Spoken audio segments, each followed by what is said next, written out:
University Bergren Forum. My name is John D'Angelo, and I am a professor of chemistry and the coordinator and host for the spring 2025 season of the Bergren Forum. This is episode 2. Today's date is Thursday, February 6, 2025, and for those of you attending the forum online here in Western New York, it is a gray, freezing rain kind of day, and we're all walking like penguins, but inside Nevins Theater of the Powell Campus Center, it is cozy and the coffee and tea are hot and free. Many thanks to our hard-working physical plant for making campus navigable. Before starting, we have a few announcements. First, next Thursday's forum will be given by Kelly Kirtland. Kelly's talk will be on peeling back the layers of GPT-3. There are some other events this week to announce. There will be a Super Bowl watch party right here in Nevins Theater starting at 6:30 p.m. on Sunday. Student Senate meets every Wednesday at 8 p.m. here in Nevins Theater. This Saturday from 5 to 7 p.m., there will be a rom-com and handmade Valentine's Day card making night in the nightclub. On Wednesday, February 12th, from 4 to 5 p.m. in the Alumni Lounge of Powell. Finally, on February 8th, in the TSA Hardland Snodgrass Gallery, a Kiss Goodnight directed by Darian Woodard and Taja Copeland will open and remain open for a week. Without further ado, today's forum will be given by Meg Bernstein, Alfred University Assistant Professor of Art History. The title of the talk is Lithic Lessons in Art Historians' Approach to Stone Carving. All yours.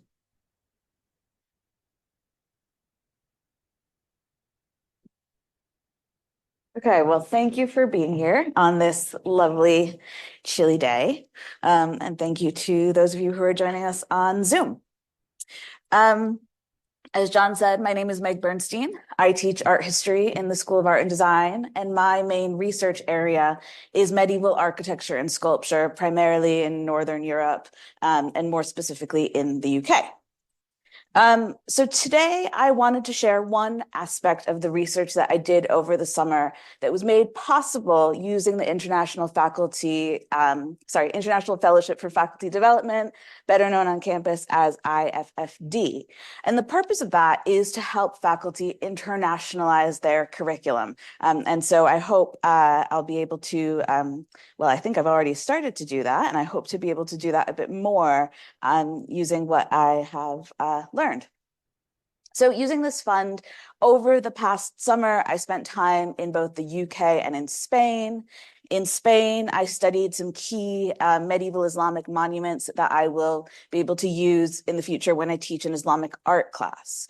In the UK, I was able to participate in a number of conferences and do some research, but in a way, I think the most special thing that I was able to do was participate in a stone carving course. And that's what I'll try to talk to you about today. Thinking about some of the ways that this has impacted my research, my understanding of medieval stone sculpture, learning to use here, we'll use this.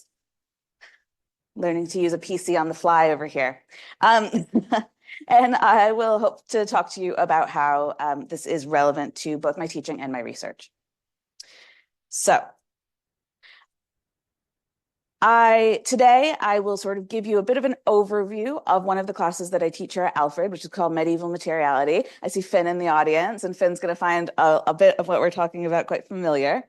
I will also discuss my short but sweet experience of learning to carve, and I say that as, only the most beginning and rudimentary skills. And I will talk to you a little bit about the research that I'm doing, and how these ideas that I've been able to glean have had an impact on my research so far. So I regularly teach this class called Medieval Materiality. And basically, the goal of this class is to examine medieval art from a perspective that starts with the materials and the processes that are used to make these objects. We do lots of fun things. We do a bit of embroidery. We regularly visit Coral and the Foundry and make medieval pilgrimage badges. We often go on field trips to look at medieval manuscripts. We get to touch them a bit. We often get to play with the pieces of goat parchment that live in my office. Once again, I'm looking at you, Finn. But this approach, which has become much more popular in recent years, this is in contrast to the way that medieval European art has traditionally been studied, which is through its iconography. So I'll give you an example. Rather, with an object like this Virgin Mary holding the baby Jesus from the Rhineland, rather than starting with the iconography, so the fact that it's the Virgin Mary holding the baby Jesus and what that has to do with Christian spirituality, in this class, we start with its material properties. So in this case, this is a sculpture that's made of elephant ivory. So I suggest that we zoom out. Let's start not with the sculpture itself, but with the origins of the material. So we start with the tusks of the majestic African elephant, which came to Europe by trade between Africans, Northern Europeans, and Mediterraneans. This trade wasn't primarily for the tusks. It was other goods that really took precedence. It was gold, it was salt, and it was alum, which was a material used for dyeing wool in Northern Europe, not historically sold from a McCormick bottle. But along with these kind of more important goods were some luxury items that were also traveling on these caravans, participating in what we can think of as an early form of globalism. And those include tusks, they include pelts of exotic animals and things of the like that were sold in both Southern and Northern, ultimately Northern Europe. Many of these ideas are really cogently summed up and discussed in the Caravans of Gold exhibition that was at the Block Museum in 2019, but they have a really awesome catalog, which is available at Scholes if anyone's interested in this. So when we think about the elephant, we might talk about how elephants were little known in medieval Europe. Not a lot of people in medieval Europe knew what an elephant looked like, which I think is well illustrated here, right? These were generally very distant from the minds of Europeans, yet they seem to know that these big beasts with tusks existed somewhere in a far-off place. If you're wondering why there are a couple up top that actually do look like elephants, I can explain. Matthew Paris, so the upper right-hand elephant was painted by Matthew Paris, who was a Benedictine monk. He was a monastic chronicler in about the 1250s in England. He was very aware of the court of Henry III, and Henry III was gifted an elephant by his brother-in-law, Louis IX, Saint Louis of Paris, of France. He had gotten it on his crusades. So the elephant, this poor elephant, was brought from somewhere in Africa to France and ultimately across the channel to England, where it lived out the rest of its poor and, I have to imagine, fairly sad life in the Tower of London. So Matthew Paris would have been well aware of what this elephant looked like. And a few people in medieval England would have also known this as well. But for the most part, we're getting that sort of telephone effect, right? Oh, I saw a really big creature. It had tusks and a really long nose. And there he is how we get this guy, right? So anyway, in this class, we think long and hard about the materials. We also look at the properties of these tusks for carving. So they do vary to some extent, but there's a finite limit to how large these can be.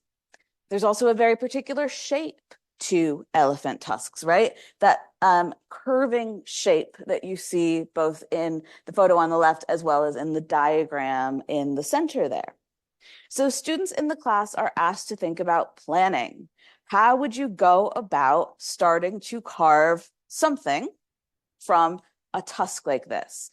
The answer, to give you a little spoiler, is very, very, very carefully, right? This is a very precious, expensive material, and this is a subtractive form of sculpture. So what you carve, you can't get back. That's it. And actually the guilds, the medieval sculptural guilds, they argued, and they had rules that you couldn't put two pieces of ivory together. The only time that you could combine two pieces of ivory for a sculpture that would be approved by the guilds is if it was a crucifix, right? If it had to have cross arms that came outward.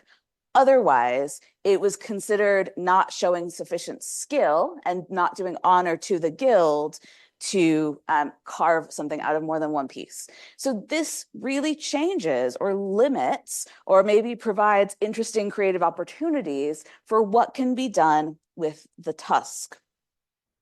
There are other kind of conditions that we need to be aware of, right? There's a nerve canal that goes through the center of the ivory, which you can see here. There's also the pulp cavity, which has a very different texture than the other parts of the ivory.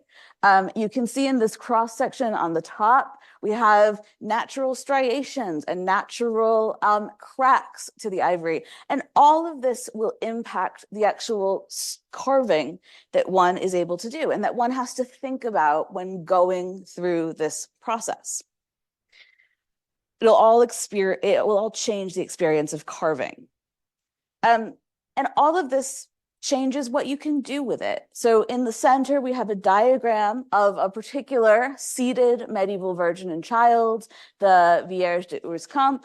And here we see what kind of part of the tusk they were able to carve a sculpture like this out of. So you can sort of see what's left up top. Maybe that will be able to be used for some small objects. What's left at the bottom, actually, it's not all that much because this is a not very useful material to carve. So these objects can really only be so big. And we're reminded of the properties, particularly what I already mentioned with the nerve canal, the pulp, and all of this. This is something that comes from a living creature, a formerly living creature who gave up their life essentially for this purpose. So this will also change perhaps the way we think about this material, or I would argue that it ought to. So if we return to our German Virgin, who's here on the left, we see the shape of the tusk really reflected in her pose. I don't think I can do it for you, but she has this kind of like very escurvy sway to her, this very genteel sway. And that's what we call the Gothic sway, or if you want to be really fancy, déhanchement, right? It's this very mannered, elegant seeming look that's kind of impractical if you try to do it. And my poor students often have to try to do it. I won't make you get up today, though. So due to the prevalence and appreciation for ivory in the 13th and 14th century, and for these ivory sculptures like the one on the left, we see this sway that really just comes particularly from the material of the tusk, from the curve of the tusk. We see that moving into other media that really did not have to be limited by this shape. So I've given you a Virgin that is carved from walnut and one that is carved from stone here on the right. And in both of these cases, we're seeing this same sway that comes about from the tusk. So we're seeing this imitation. And so this too has to do with our understanding of this material. So from there, perhaps, we certainly do move on to talk about the iconography, and we talk about how the material impacts it. The soft white of the tusk is associated with the Virgin Mary, and the sacrifice of the elephant might be a reminder of the sacrifice of Christ for medieval Christians, right? It might be a prefiguration of the sacrifice of Christ as he's shown here as a baby. But we have unique insights because of this focus on our materials. So that's what I am really trying to do in that class. And with our session on ivory, we end up ending our discussion by talking about the ethics of contemporary display of historic ivory, different opinions about the destruction that comes, the destruction that has been proposed and that is sometimes done to ivory, although not typically to medieval historic ivory at this point. But what we can't do in this class, because of ethical concerns and, the law, we can't actually practice carving ivory. We can't get this experience of carving ivory. But I hope that we have enough different sort of approaches to this material that we gain at least a better understanding of it, a well-rounded understanding of it as a material and a commodity, and as an ethical issue. So in my teaching, I hope you can see, I'm very invested in materiality. And that's something that I think has really increased since being at Alfred, since being at an art school and working with such wonderful studio art students who are very interested in materials and processes, and I think can relate very well to this art of the past by looking at it this way. And I'm invested in this in my research as well, again, increasingly and very much impacted by my time here. So my research primarily concerns churches and architectural sculpture that's in and on them, from the 13th and the 12th and 13th centuries. And all of this is made of stone. So I really should have a pretty good understanding of stone and its properties and the experiences of working on it. But I have to admit, I had a pretty limited idea of how we go from that to that to that. And it's something that I had already started to notice in my research and really wanted to remediate. And it became all the more clear since I started teaching this medieval materiality class at AU. I really wanted to better understand the lithic agency that Jeffrey Jerome Cohen writes so eloquently about in his book, Stone: An Ecology of the Inhuman. So one of the things I did this summer, and I've already said this, benefiting from the IFFD funds, was try to rectify this major gap in my knowledge and experience in the hopes that that will positively impact both my teaching and my research. And I did that by enrolling in a stonecarving class. So the previous summer, a friend and I had seen this sculpture that's on the left in an art gallery in York in the north of England, and we were really blown away by it. My friend ultimately ended up purchasing it, and we started looking into this artist. It turns out that she lives in York, which is where we were, and her Instagram showed us that she taught stone carving workshops at her home studio there. So we started to think about how interesting and useful it might be for our research as scholars of carved stone to gain some real life experience doing it. So Lucy studied three-dimensional art in university, and she spent a couple years working in museums. But what she ultimately did was enroll in the City and Guilds of London Building Craft Training School, and she studied historic restoration stone carving. So that's kind of what she's doing in the picture on the right. She's replicating really perfectly some historic piece of sculpture that needs to be replaced because it's been damaged. So she spent many years working for various stone carving workshops, doing really quite anonymous carvings that can be found all over the UK and elsewhere, in cathedrals, in museum gardens, in other sort of public zones. But it's only been in the past 5 or so years that Lucy has turned her attention and her skill and her talent to making fine art, like this really expressive, wonderful sculpture on the left. But she's been teaching direct carving for many years now. So she runs these 3-day workshops in her home studio. She provides all the tools, the stone, the knowledge. And I have to admit, I was intimidated about doing this. I don't have a studio art background. Unlike many of my art historical colleagues here and elsewhere, I cannot express to you how little experience I have with making art. I don't think of myself as especially creative. I certainly don't think of myself as especially dexterous. So I knew that this was going to be a challenge. But I told myself, look, it doesn't really matter. The point is, I'd be really happy to get a sense of the feel of the tools, the feel of the material, just to sort of understand it a little bit better. What's really wonderful, I think, about studying stone carving today is that it's really so close to what medieval people did. Some people do use power tools in their stone carving today, but many of the people that are working at a really fine level, they're not using power tools because they can be a bit too aggressive, a bit too much, and really take away the sort of hand-carved aura of things. So the sorts of tools that you can see in this 15th century German illumination, they're virtually the same exact tools that we had access to in Lucy's studio. So I felt really grateful to get a closer sense of what these carvers used, what they had access to, and kind of experience what they experienced, and have been doing for over 1,000 years, right? Since the period that I work on. Plus, I got to experience the incredibly dry hands you get from carving stone and breathing in stone dust. So I've joined their ranks in that way as well. But even before we started carving and learning how to use these tools, we talked about sourcing stone and different issues related to availability and variability. So these are samples that are ostensibly of the same stone. It's a red sandstone, which is quite typical in the northwest of England.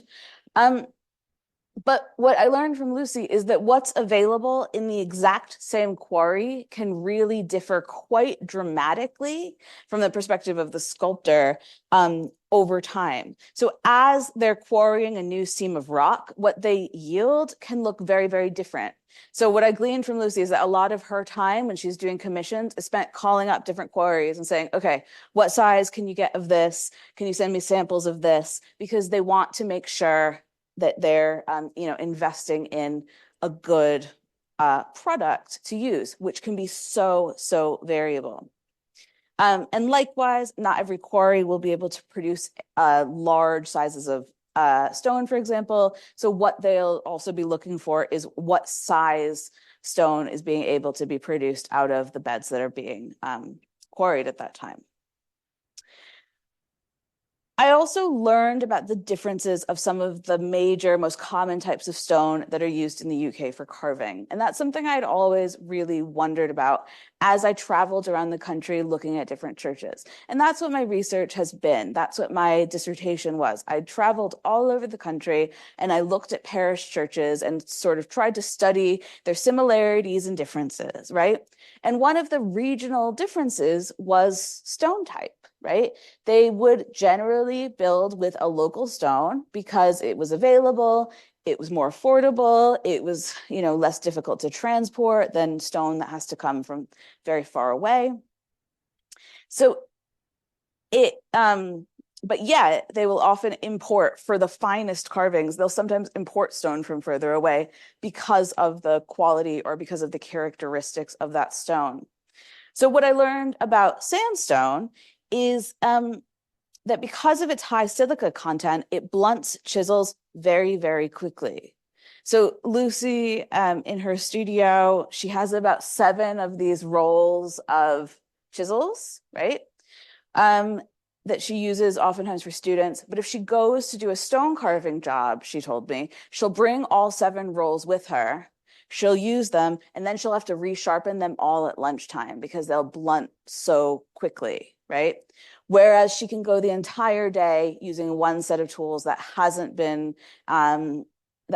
sharpened if she's carving, say, with a limestone. And to me, as somebody who's interested in what we can learn about the labor and the practices of these carvers, that's really interesting information. We don't have good data that tells us, John spent X number of days doing Y. No one wants to tell us those things, unfortunately. So we can sort of use this to at least get a better understanding of how long things take and the kind of labor that's having to go into it. The other thing that was quite interesting from learning that has to do with the particular motif of sculpture that I'm going to be talking to you about today.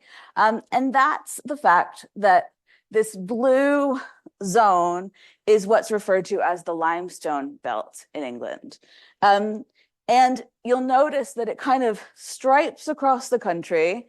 And the motifs that I'm going to be showing you today, we mainly see down here in the Southwest, and then up here in, say, Lincolnshire, Yorkshire, this sort of area. And that's quite interesting as well. People have often wondered, why is it that we see this motif in these two kind of disparate areas? And my new working theory is that it's probably because these were the areas that had the better stone for carving. You might not have wanted to go through all this effort if you didn't have decent stone to do it with. So we'll see if that idea holds up. That's kind of a working theory. So in the course, I decided that I wanted to carve something that's related to my research in the hopes that it would help me better understand this process. So I'm working on a project that's about 12th century sculpture and its sort of haptic qualities. The way, in some ways, it almost feels to move and vibrate because of all of this sort of backing and forthing and pattern in the sculpture.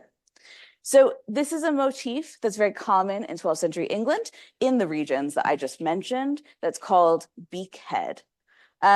This is the sort of official definition from the corpus of Romanesque sculpture in Britain and Ireland, but I'll give you my own sort of description of them. Beakheads, as I think is evident by the name, are not birds, right? They might be bird-like, they might have bird-like qualities, but they're not birds.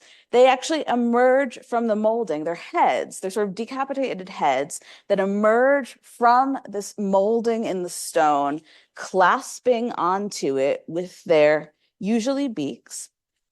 And they often, or always really, come in groups. So what you're seeing here in this portal is that we have a couple of different motifs, the sort of chevron motif, a Greek key motif, and then we have this order here that's all beakheads. I didn't go through and count how many beakheads that is, but that's quite a lot of beakheads, right? Each of those carved individually by someone or a group of someone's, right? They're a kind of uncanny form, these beakheads. They're not birds, right? But they make us think about birds. They always travel in what I kind of have come to think of as a choir, with enough beaked creatures maybe to introduce a really cacophonous presence in this space. And that presence really alters the frame of the building as they're sort of in this communal, permanent dialogue with each other and with the user. They're often thought of as a little bit scary in some ways. Some people have described them as nightmarish, and I hope that none of you see them in your dreams tonight if you find that's the case. But we find them in really important places, really important zones of church buildings. On the left, you're seeing the portal by which you enter into this church on the south of the church. That's the main entrance. And on the right, what you're seeing is what we call the chancel arch. So if you picture this area as the area that the congregation hangs out in, which is called the nave, what's beyond this is where the altar is, right? That's where all of the important stuff happens in this church.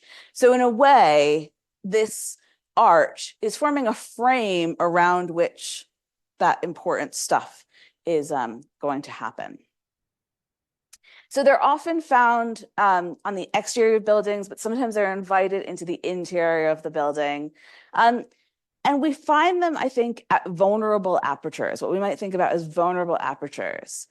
They seem as though perhaps they are offering some form of protection, and perhaps they have a loyalty that will help protect this church and the people in it because they're anchored onto the mural fabric. They're literally biting on to the building. And perhaps they're a sort of appropriate preparation for what comes next. So that's what I decided I wanted to try carving, right? No big deal. So Lucy helped me choose a suitable block of stone out of all of the she uses all kind of offcuts from quarries for her students. So she helped me choose a suitable block of stone. Turns out it wasn't actually a suitable block of stone. It was actually way harder than she had anticipated and I had anticipated. So I was struggling to carve it, which she tried. She was like, okay, we're out. And she helped me select a new block of stone. So we started again. But it was a really fascinating experience to me and a really mind-boggling experience to me. not having any sculpting experience and certainly not having experienced direct carving, I really had no idea where to start. So many of you are probably familiar with that really famous Michelangelo quote about how he saw the angel in the marble and set him free. I didn't know how to set the beakhead free. I was baffled. So Lucy helped me to draw a rough form of the outline onto the block in 2 dimensions, might I add. And we looked at reference photos that I had taken from my research, things that we found on the internet. And she ultimately ended up bringing out not that bird skull, but a metal cast of a bird skull that we also used as a sort of reference to establish the right shape. But I needed a lot of help with the planning process because thinking in these dimensions, it's not really how my brain works. And it kind of goes to show how well and how thoughtful these medieval sculptors were to be able to do this. So I was taught to keep redrawing my outline with pencils and waxy crayons to give myself a guide as I carved. And each time those lines were removed, Lucy sort of snapped at me, draw them again, draw them again, draw them again, so that they were there until the shape really fully emerged. And on the right, we're only starting to see that shape emerging. And I have to admit, even by then, I was still quite skeptical that this would ever actually happen.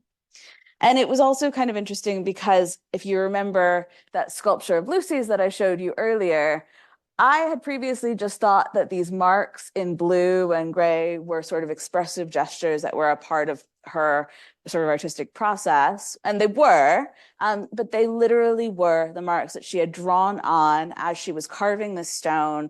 And that as she described it when we talked to her about it, she said, that was what I had sort of carved out. And then I got to that point and I decided I was done. And so those marks remained on there as part of the expressive process of this art that she's now doing. And so that's something that I really had no idea about until I was using probably the same exact blue crayon to try to do this.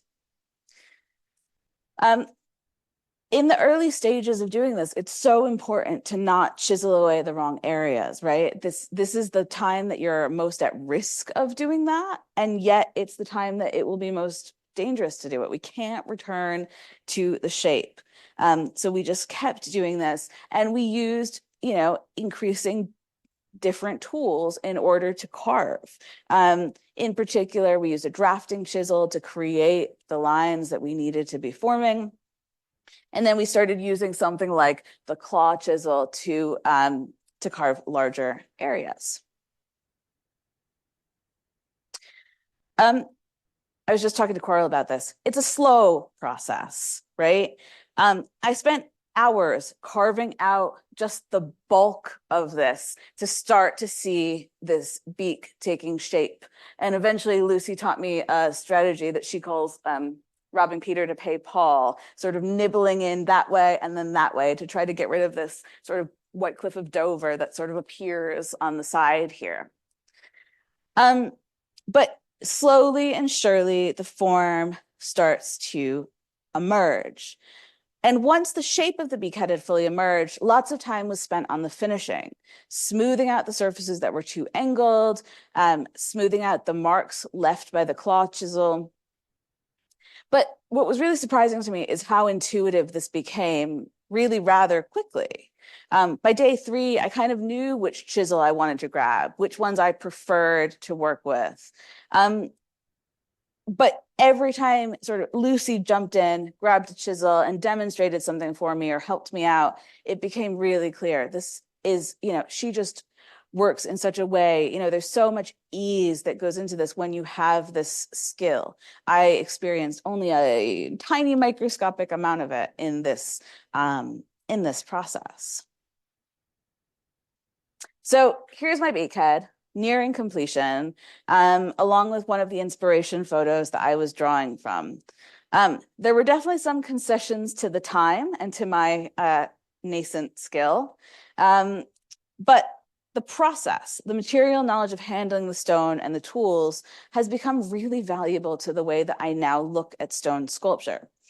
And the conversations that I was able to have with Lucy over the course of this were also really essential to doing that because of how little this process has changed over time.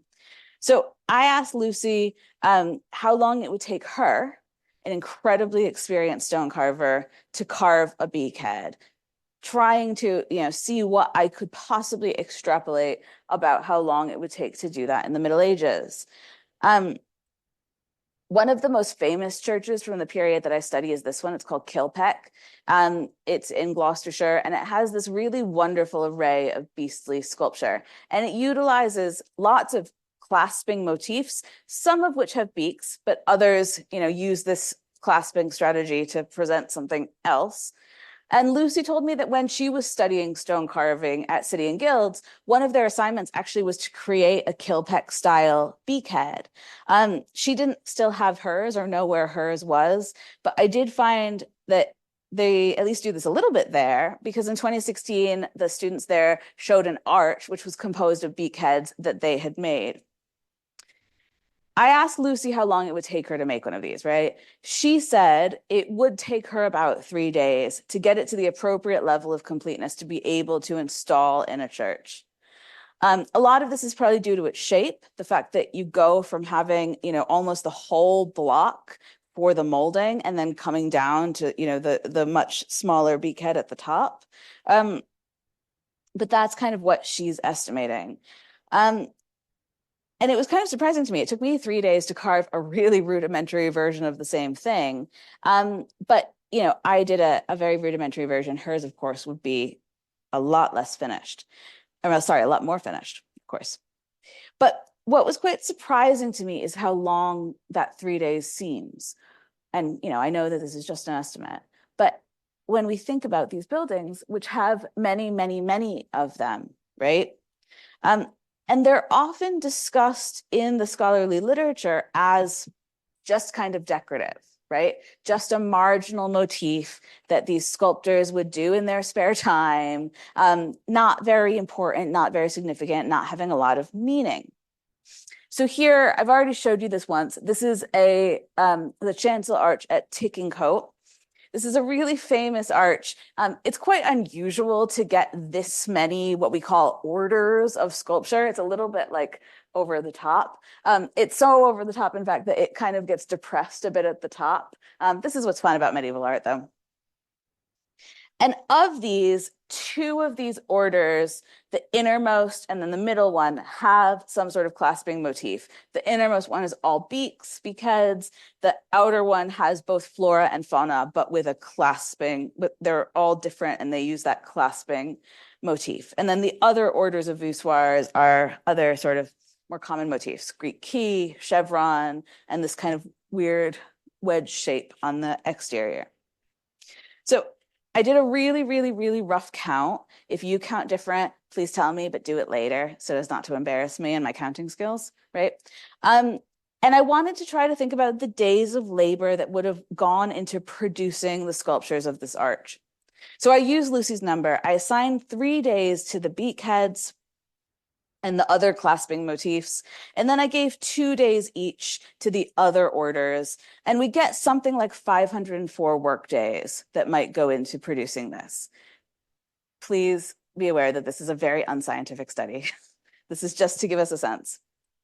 But that also doesn't include the labor that's gone into like this additional border. It doesn't include the labor that's gone into these capitals or these columns. I'm only talking about these voussoirs here. And so, these motifs have been considered marginal. They've been considered sort of unimportant.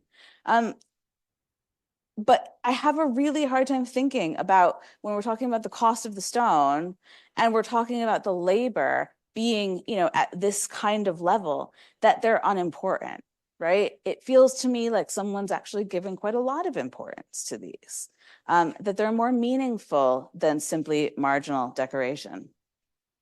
They prepare us for what comes next, which is this wonderful vibrating chancel arch, which I think bears a more than passing resemblance to the Mind Flayer from Stranger Things. And they always, as I said before, appear at the most vulnerable apertures of these buildings, right? They're curving around the entrance portals to churches or chancel arches. And, I think we have to think a little bit about what these portals or what these doorways mean. Um, Doorways are so common, they're so ubiquitous. We go through, how many in a day. They're necessary for access. There must be a way to get into some sort of interior space. And they deny access as well, right? They keep people out, they keep animals out, they keep the elements out. And in a church like this, they were probably hoping they would keep the devil out too. But doorways don't just provide simple access, right? As architectural philosopher Simon Unwin has quipped, we tend to acknowledge doorways only at a subliminal level. Yet, while many doors and doorways go unnoticed, some of the most lavishly elaborated and decorative ones appear on religious structures, and the great sculpted portals of the Gothic cathedrals, which highlight the moment of entering the church into an enclosed, consecrated space that's qualitatively different from that which surrounds it. In the Middle Ages, the church interior had lots of functions, right? It was used to provide shelter, to provide legal sanctuary, to provide sometimes storage. It was a community hub. And that's not to mention the actual spiritual functions of these spaces. And it had these really important celestial functions, right? It was understood to be a representation of the heavenly Jerusalem on earth, a reflection of Christianity's great promise for its adherents in the Middle Ages. So it was sensible that church portals be marked in some way to sort of show off this transitional status. So how does a doorway function to prepare a parishioner for this qualitatively different space of the English parish church? Intrinsic in these spaces is transition, transformation. They're not an end, but they're a means. They're directing the parishioner towards something else. And it can be through its characteristic as a threshold that this sort of phenomenological shift can really occur. This is the in-between zone that's critically important in the emotional, intellectual, and spiritual movement of people through space. As Jonathan Z. Smith has noted, ritual is first and foremost a mode of paying attention. It is a process for marking interest. In the space of the door and in the other zones inside of these churches, these rituals forge links between the zones that Eliade has described as the sacred and the profane. That is, in this case, the interior and exterior of a church. The churchyard was considered holy space of a church, but if defiled, that would need to be reconciled. It would need to be reconsecrated. Whereas the same was not true of a church. A church was more consistent in its holy space. And so these thresholds are really critically important. And as well, the presence of a doorway can really catalyze psychological change. In psychology, this is known as the doorway effect. And I've been really interested in the research of Gabriel Radvansky on what he calls the event horizon model, which has shown that the mere act of walking through a doorway can cause someone to forget. And likewise, walking through a doorway can improve memory. So have you ever walked through a doorway and totally forgotten why you walked into that room, what you're trying to go get or trying to do? Because that happens to me every day. And so these studies in contemporary psychology, they reaffirm some of the memory studies that we have of people who are looking at the Middle Ages and how memory was practiced in the past. Basically, doorways are really important, okay? So in the case of beakheads, I argue that they gather here to protect the vulnerable aperture of the parish church portal, or likewise, the transition into the chancel or sanctuary area inside the church. They're potentially intimidating, especially when they gather sort of en masse, as they're always located, hopefully scaring away the devil or other malevolent forces that might permeate the sacred, consecrated space of the church. They are, I believe, apotropaic. That is, they avert evil influences functioning in a prophylactic way. Yet, I concede that their particular apotropaism is a more ambiguous, more uncertain kind than the kind of forms that preceded them in churches in the Middle Ages. Like, For example, forms like these early medieval serpents, which are positioned very unambiguously in the portal of the church at Wearmouth to scare off any untoward forces, or these ferocious biting beasts at Deerhurst with their very, very chompy teeth, ready to get you as you come in, should you sort of go out of place. Get the beakheads in their own strange, goofy, scary, not exactly bird-like way, belong, I think, within this earlier apotropaic tradition. They're using their signs of vague threat and pointy beaks to protect those entering the space with good intentions and threatening those with malicious ones. So in my brief experience spent in Lucy's studio, breathing in stone dust and finding my own beakhead within the block, this has had a really big impact on me so far. And the way I think about duration and labor when it comes to doing this type of sculpture, and the way I, sort of respect the skill of these carvers that I can sort of only see in a sort of shadowy way across history, except through the work that they've produced and that remains with us. I've already had a chance to apply some of this newfound understanding. I was recently at a conference workshop in Durham, looking with a group of other scholars at the Durham Castle Chapel, which is a building that I've worked on for quite a long time. And seeing it again after having done this, I was seeing new things. And I think that's sort of the best thing as an art historian that we can get from our duration of looking is that every time we see something, maybe we can glean a little bit more. So in this case, I was no longer thinking so much about why all of these disparate motifs, animal, vegetable, mineral, supernatural motifs are here, but I was also thinking about the surface decoration and about the skills of these carvers. How many carvers were involved in doing this? What can we tell about where they were coming from and what they were looking at and what strategies they were using based on the way that they're producing this imagery. So I'm hoping, in the future to spend more time in Lucy's studio. I'm hoping to eventually be able to demonstrate to my medieval materiality students some of these techniques, maybe even get them to be able to do a little bit of carving just so that they can feel this for themselves. I don't think we have the time, sadly, to make whole pieces. But I really do feel like my understanding of stone objects has increased exponentially by doing this. So thank you so much for being here. I appreciate it.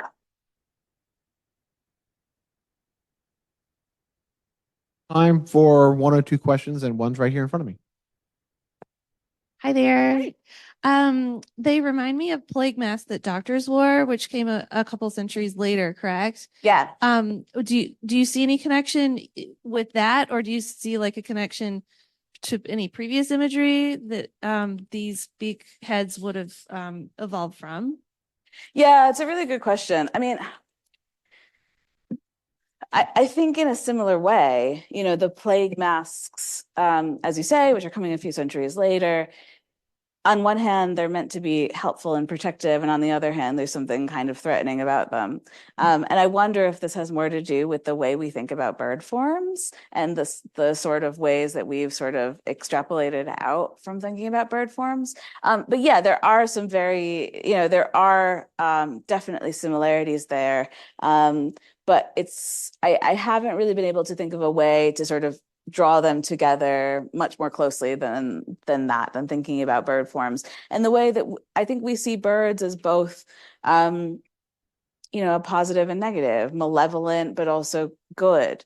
And in the Middle Ages, they did that as well. They thought really closely about types of animals and what those animals meant. And there were good birds and there were bad birds. And, I think we kind of do the same thing, don't we? But yeah, it's a great question. Thank you. Other questions?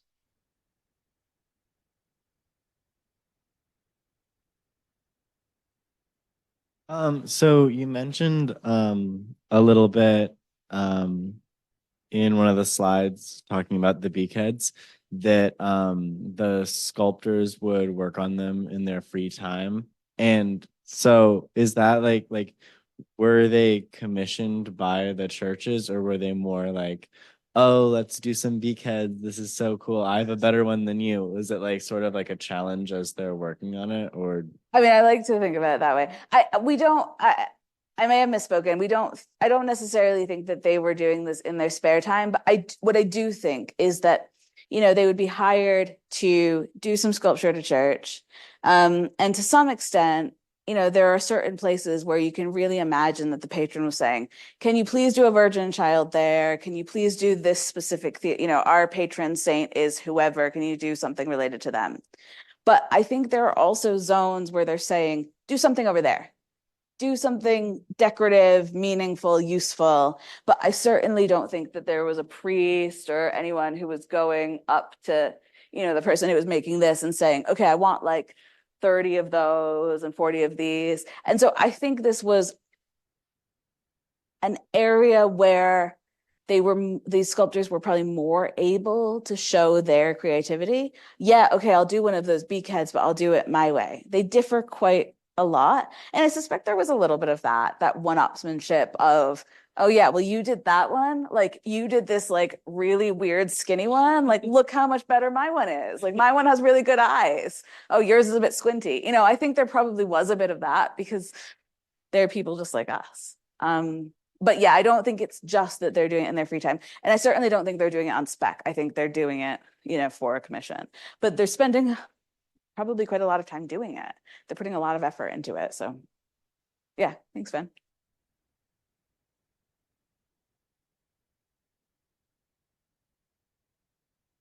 Just a bit of a detail. Can you speak a little bit more about like that process of like, okay, you had Lucy help you choose the stone in the first place, but then it turns out to be not the right kind. Yeah. What happened there? Or like, and then what you ended up using that was different from the other ones that ended up working. Like what didn't work and what did work? Yeah. She could be a lot more specific. I can maybe be a little bit more specific. So she has in her garden just like a big pile of offcuts. And I think most of them come from the same group of quarries, that she purchases, the pieces that are kind of like yay big, that'll be good for a student project, but that, aren't being able to be used for really massive sculptures. The bits, the extra bits, right, that they've masoned down and shaped and sort of sold to her. And I think because of that, and because of the variability of what comes out of these beds, you just can't anticipate something that looks the same as something else. It may not carve the same as something else. And probably for somebody like Lucy, that won't matter a huge amount, right? Although if she starts to carve a big commission, a really important commission, she might, decide to make a swap from that initial thing. So I can't tell you much. And Christian, who I was going to swing the question over about geology to, has left the building. So I can't say much more than that. But simply put, when I tried to carve it, very little was happening. And then we got this other block and it was like carving butter. So there is, even though they look so similar materially, even from different parts of the quarry, they were just very different.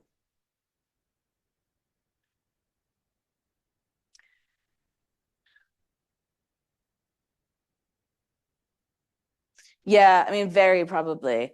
In a way, I think that some of these quarries were producing better stone back then than they are now. Some of them have kind of been, a lot of the good stuff has been used up. So that might be partly to do with it. But yeah, I think it is so variable. And I think that's a great point. They're never going to be exactly the same. And they're not going to be exactly the same. Like if you carve two of them, they're still not going to be exactly the same, probably, unless you're going through a huge amount of effort to ensure that. And they probably medieval people liked what they called varietas. Variety, right? They didn't want everything to be super rigid and perfect.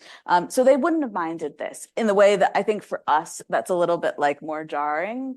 But I suspect that, yeah, the materials and the different qualities of the stone might have had a tremendously different impact. However, the one thing I would say is I think what they were pulling out and then transporting to use would mainly be from one area of the same quarry. Whereas because Lucy's using all of these offcuts, I think they might be coming from different areas. So they might be more dissimilar than, you know, one sort of load of stone you might buy for one project. But it's a great question, and I think it definitely bears thinking about. Please join me again in thanking Meg, and I hope to see you all next week. Thank you. And thank you, Nick, Mari, and Dan as well.